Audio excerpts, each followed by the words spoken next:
Gearless scooter एक लोकप्रिय दो पहिया वाहन है। आमतौर पर स्कूटर्स में एक ऑटोमेटिक ट्रांसमिशन सिस्टम होता है। इस ट्रांसमिशन सिस्टम को कंटिन्यूअसली वेरिएबल ट्रांसमिशन या सीवीटी के रूप में जाना जाता है।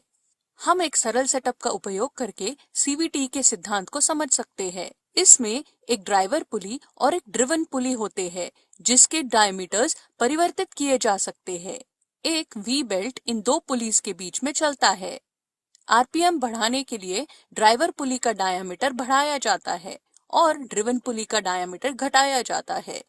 इसको ठीक विपरीत करने से आरपीएम कम हो जाता है और टॉर्क बढ़ जाता है। लेकिन जैसा इस एनिमेशन में दिखाया गया है, वैसा पुलिस के डायमीटर्स को बदलना संभव नहीं है।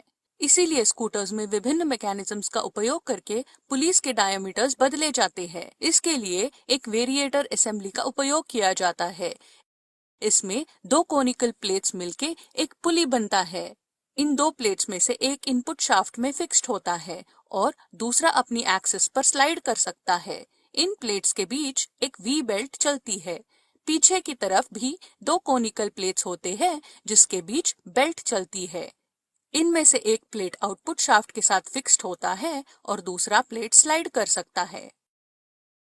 एक कंप्रेशन स्प्रिंग के कारण स्लाइडिंग प्लेट दूसरी प्लेट के करीब रहता है, जिससे पुली का डायमीटर मैक्सिमम हो जाता है। इसी बीच ड्राइवर पुली में वी बेल्ट की एक्सियल स्टिफनेस स्लाइडिंग कोन को बाहर की तरफ धकेलता है। इसके कारण ड्राइवर पुली का डायमीटर मिनिमम हो जाता है। ये हाई टॉर्क लो आरपीएम की स्थिति है। आरपीएम बढ़ाने के लिए ड्राइवर पुली का डायमीटर बढ़ाया जाता है और ड्रिवन पुली का डायमीटर कम किया जाता है। अब देखते हैं कि वास्तविक स्कूटर सीवीटी में ये कैसे प्राप्त किया जाता है।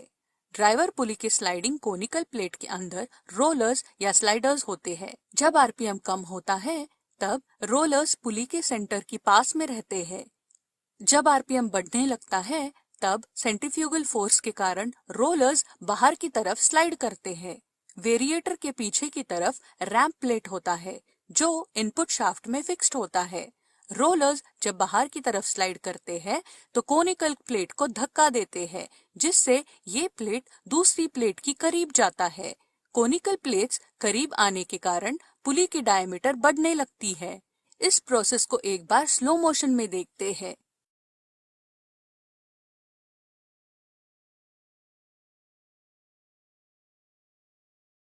यह हाई आरपीएम लो टॉर्क की स्थिति है। इस ट्रांसमिशन सिस्टम में एक सेंट्रीफ्यूगल क्लच का भी उपयोग किया जाता है। इसके भीतरी हिस्से में फ्लाईवेट्स और टेंशन स्प्रिंग्स होते हैं। फ्लाईवेट्स पुली के साथ जुड़े होते हैं। क्लच हाउसिंग आउटपुट शाफ्ट से जुड़ा होता है। जब आरपीएम बढ़ जाता है, तब फ्लाईवेट्स के फ्रिक्शन लाइनिंग्स क्लच हाउसिंग से एंगेज हो जाते हैं।